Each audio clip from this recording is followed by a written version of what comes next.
দেশ কি দুটার মধ্যে ছিল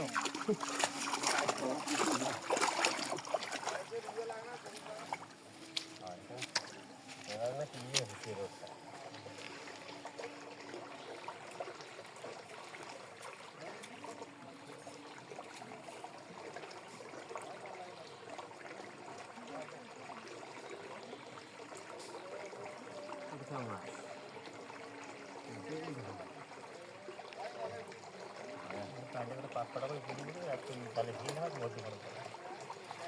করে জেলায় নামিয়েছি মাছটা উঠিনি হ্যাঁ